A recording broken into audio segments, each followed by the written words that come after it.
Tour de chauffe. Nos chroniqueurs se déboutonnent sur le vif. Je le disais, comme il fallait s'y attendre, et donc sans surprise, le Mali n'appliquera pas les sanctions décidées par la CEDEAO contre la Guinée. Dans un communiqué datant d'hier, mercredi 28 septembre, et signé de son premier ministre Abdoulaye Maïga, le Mali a annoncé qu'il a décidé tout simplement de se désolidariser. Nous citons de toutes les sanctions illégales, inhumaines et illégitimes prises à l'encontre de la République sœur de la Guinée et ne leur réservera aucune suite. Mamadouri.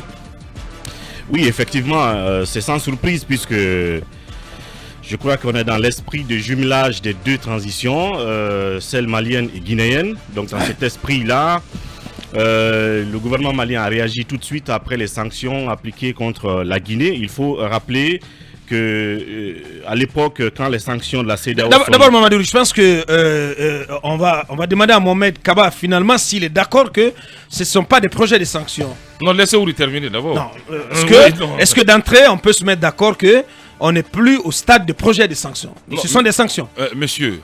mais je vous ai posé une question. Je vous dis, moi, Mohamed Kaba, j'affirme mort de cuse que ce sont des projets de sanctions et que les sanctions ne sont pas encore en exécution. On attend après le 22 octobre. Et le gouvernement malien, c'est une déclaration de principe, monsieur. Très bien, allez-y. Voilà. Ouais. Je n'en dirai plus rien. Allez-y. Donc, il faut rappeler qu'à l'époque, quand les sanctions de la CEDEAO sont tombées contre le Mali, notamment le 9 janvier 2022, tout de suite, le lendemain 10 janvier, le CNRD a pris un communiqué pour dire qu'il rejetait aussi ces sanctions contre le Mali et rassurait donc le gouvernement malien de leur possibilité de pratiquer l'espace aérien malien et le port guinéen. Et donc je pense que pour leur renvoyer l'ascenseur, le gouvernement malien en a fait autant, sauf que c'est 3, 4 ou 5 jours après, puisque nous savons que la conférence des chefs d'État s'est tenue le 22 et c'est hier que le gouvernement malien donc a sorti ce communiqué à son tour pour non seulement dénoncer ces sanctions qu'elle qualifie de tout ce que vous avez rappelé tout à l'heure, et donc elle dit compte tenu de la solidarité, de la fraternité entre le Mali et la Guinée, le gouvernement de la transition décide de se désolidariser de toutes les sanctions illégales, inhumaines et illégitimes prises à l'encontre de la République sœur de Guinée et ne leur réserve aucune suite. Donc pour moi c'est sans surprise, mais en même temps est-ce que ce n'est pas qu'une question de formalité? La CEDEAO en prenant ces sanctions, est-ce qu'elle attendait du Mali qu'il fasse quelque chose de spécial ou qu'il applique ces sanctions, étant donné que tous ces deux pays sont déjà, si vous voulez, exclus des instances de la CEDEAO, et donc je pense qu'il n'y a pas lieu de s'attendre à ce que le Mali applique ces sanctions. Maintenant, peut-être comme je l'ai dit, c'est des sanctions, c'est des transitions jumelles, ils regardent un peu dans le même sens, donc il fallait peut-être symboliquement prendre cet acte de solidarité. Voilà, c'est tout ce que je vois derrière. Donc comme on peut le dire, Bamako rend la monnaie de sa pièce à Conakry. Voilà. Exactement. Et le Mali qui soutient donc la Guinée après que la Guinée ait fait de même pour le Mali. Il faut rappeler aussi que des conseils de ministres ont été jumelés, comme pour reprendre un peu Ouri, entre le Mali et la Guinée ont été tenus. Le colonel Mamadi... Pas jumelé. Une délégation de la transition malienne a été invitée par le colonel Doumbouya à assister à une session du conseil des ministres en Guinée. Oui, mais il y a aussi... Pas un conseil des ministres jumelé. Il y a aussi une délégation, il y a des ministres qui sont allés au Mali. Ouais, mais ils n'ont pas participé au conseil. Alors, d'accord, je prends cette différence-là. Très bien. Et il y a aussi que le colonel était récemment au Mali.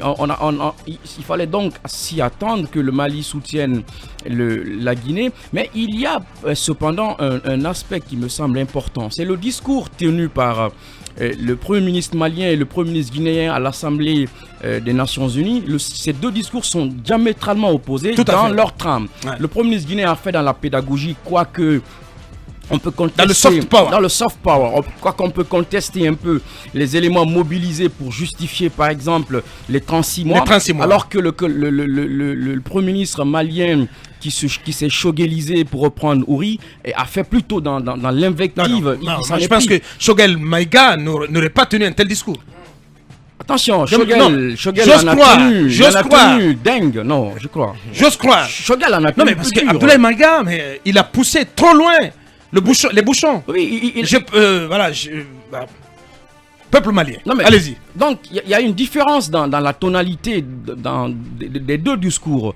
Et on se rend bien compte que le Mali, qui en réalité, s'en prend à tout le monde, à tort et à travers, c'est illustré, comme je l'ai tantôt dit, dans une espèce de travers. Il y a aussi que c'est pas parce que l'on est sorti, ou plutôt qu'on ne soit pas aujourd'hui d'accord avec la CEDEAO, que les décisions de la CEDEAO ne sont pas exigibles à un État. Quoique exclu temporairement du fait de la discontinuité politique de l'organisation. Suspendu plutôt. Suspendu, Donc, ouais. je pense que si le Mali refuse, comme la Guinée, si le Mali refuse d'appliquer les sanctions prises par la CEDEAO, elle peut aussi se prendre des sanctions du fait de la non-observance. La Guinée n'en a pas pris lorsqu'elle a décidé de se soustraire des sanctions imposées au Mali. Mais ça arrivera parce que c'est pas... Non, à l'époque, il n'y a pas eu de telles mesures de réplique de la part de la CEDEAO contre la Guinée. Mais vous savez, les organisations ont leur exigence.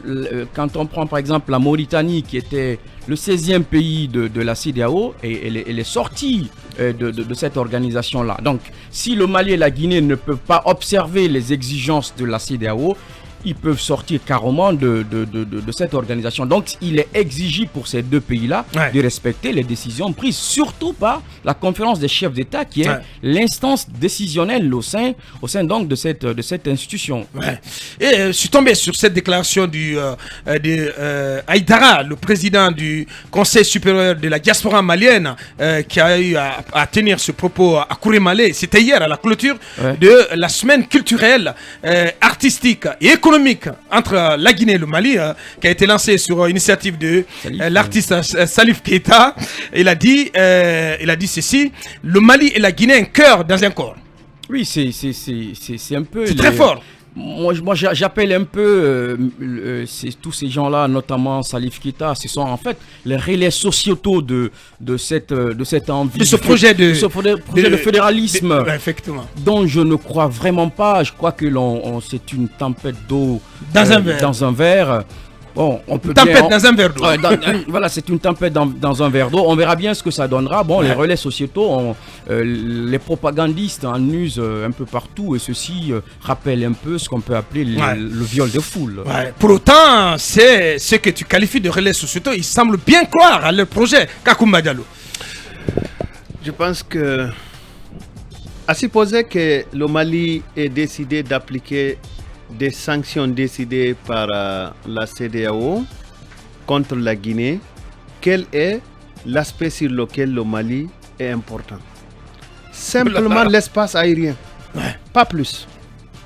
C'est-à-dire que si le Mali était d'accord qu'on applique des sanctions contre la Guinée, c'est simplement du côté de l'espace aérien que le Mali peut appliquer et qui peut faire mal à la Guinée, pas plus. Parce que le Mali est plus tributaire de la Guinée qu'inversement. Oui, tout à fait. Oui, et aussi parce que certains vols sont obligés de transiter par l'espace aérien malien. C'est tout.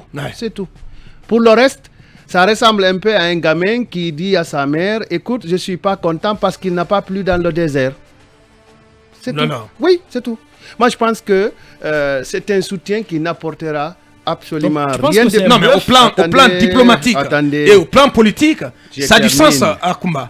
Ne mettez pas votre piment dans ma bouche. Bien. Sur le plan pratique, c'est un soutien qui va plutôt fatiguer la Guinée.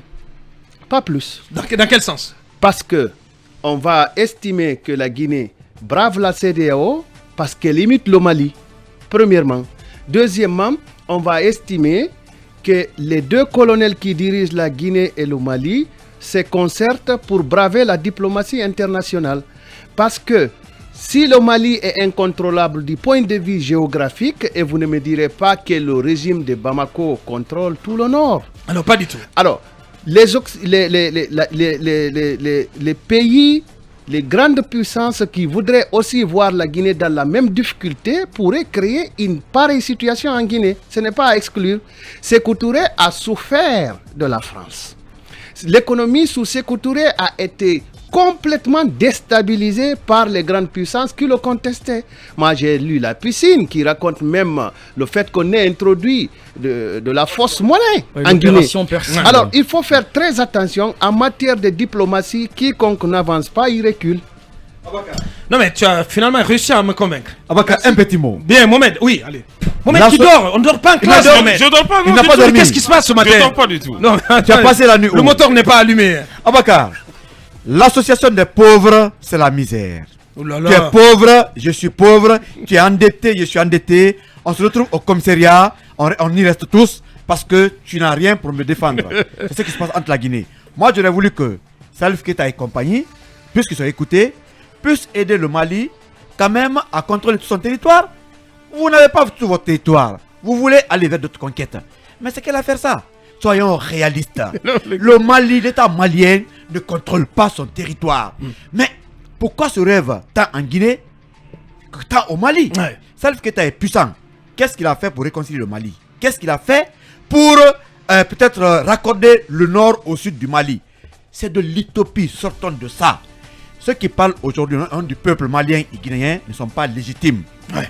Pas du tout. Donc vous ne pouvez pas vous exprimer au nom du peuple si vous n'êtes pas issu, en tout cas, des élections. Ouais. Des petites réunions ne peuvent pas nous donner grand-chose.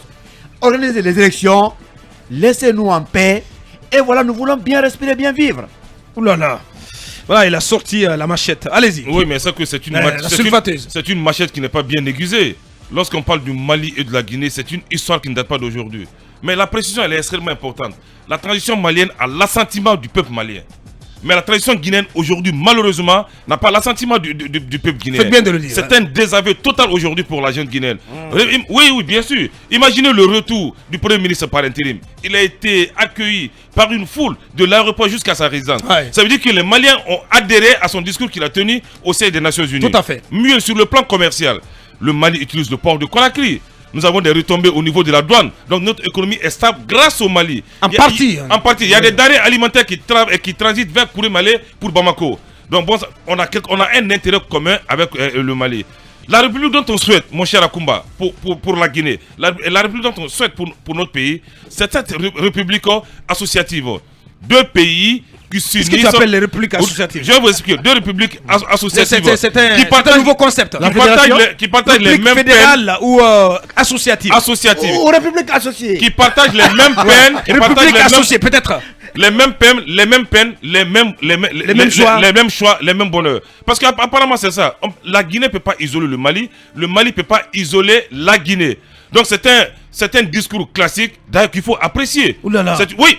Un pays de la CEDEAO qui soutient votre pays, je crois que vous en êtes. Oui, mais mais le Sénégal ne l'a pas fait. Comment expliquer? Le Sénégal ne l'a pas fait, la Côte d'Ivoire ne l'a pas fait. Il a expliqué formidablement que ce soutien du Mali à la Guinée est plutôt contre-productif. Non du tout. Pour être plutôt contre-productif pour la Guinée. Non, mais c'est de bonne guerre. La Guinée a soutenu le Mali soutient la Guinée. Mais est-ce que la Côte d'Ivoire a fait un pas? Le Sénégal a-t-il fait un pas? La Guinée-Bissau, personne. Ça veut dire que nous ne sommes même pas aimés par ce pays, entre guillemets. Non, pas nous. Moi, je vais vous dire. Je parle de la Guinée. Je parle de la Guinée. Je vais vous dire, ce qui va arriver, c'est que ces deux pays, le Mali et la Guinée, vont tout simplement se retirer de la CEDEAO. Bon, pas pour le moment. Je crois pas. On n'a pas encore. Nous sommes là. On verra bien ce qu'il se passera dans 2 ou 3 mois. Nous sommes là. Allez-y, Talibé. Il parle de république associée. Moi, je parle de république en rébellion. Contre qui? Contre la CEDEAO et contre la communauté internationale. Ouais. Donc, dans leur démarche, il faut dire à Boubacar que, par exemple, c'est surprenant. Est-ce qu'il y a eu une déclaration officielle écrite de l'État guinéen suite aux sanctions de la CEDEAO? Je ne crois pas. Il y a eu des sorties médiatiques comme celle de Ousmane Gawal. Mais une déclaration... Je crois qu'il y a un communiqué du gouvernement. Voilà. On va essayer de vérifier. Un communiqué du gouvernement répondant aux sanctions de la CEDEAO, je n'en ai pas vu. Ouais. Donc, finalement, c'est l'autre poumon en souffrance. Donc, le Mali qui s'époumonne et qui dit que nous sommes solidaires de la Guinée, nous sommes contre ces sanctions et comptez sur nous pour que rien ne vous arrive.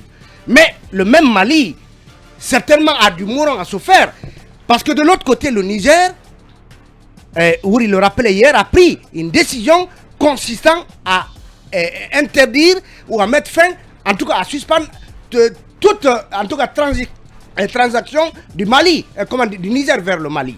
Ça, sur aussi absolument. la coupe du compteur. Ça veut dire que si tous les produits qui passent par le Niger pour le Mali donc ne peuvent plus passer par là, puisque la Guinée en attendant a un port, puisque la Guinée en attendant ne fait pas l'objet d'un embargo maritime, il faut bien caresser cette Guinée dans le sens du poil pour qu'elle ouvre grandement et son port et ses frontières terrestres en faveur de ce Mali et son trésor en faveur de cette zone. Je pense que tout cela relève, comme je l'ai dit, d'une fuite en avant. Il y a comme un élan de perdition auquel on doit mettre fin. Je pense que, chers messieurs de Bamako, chers messieurs du palais Koulouba, chers messieurs du palais Mohamed V, revenez à de meilleurs sentiments. Comme Lincoln l'a dit, vous êtes arrivés au pouvoir au bout du canon. Faites en sorte que vous en partiez rapidement en respectant la démocratie et la légitimité, parce que nous ne vous avons pas élu un seul jour. Merci, si Talibé. vous avez des missions, accomplissez-les en 2 ans. Voilà. Mais s'il vous plaît, je voulais cette solidarité est inopportune. Merci Talibé. Je voulais rappeler Talibé aussi à d'autres qui sont à l'écoute que bien évidemment la junte suite aux sanctions décidées par la CEDEAO contre le Mali avait bel et bien fait un communiqué dont je vous fais lecture d'une partie. Le CNRD tient à informer l'opinion nationale et internationale que la République de Guinée n'a aucune façon été associée à la décision du 4e sommet extraordinaire des chefs d'État de la CEDEAO en date du 9 février 2022 relative aux sanctions prises contre la République sœur du Mali, et en conséquence précise la même note, le même communiqué, le CNRD réaffirme que les frontières aériennes, terrestres et maritimes de la République de Guinée restent toujours ouvertes à tous les pays frères conformément à sa vision panafricaniste. Voilà, peut-être on appelle ça du faux panafricanisme. On revient dans quelques minutes.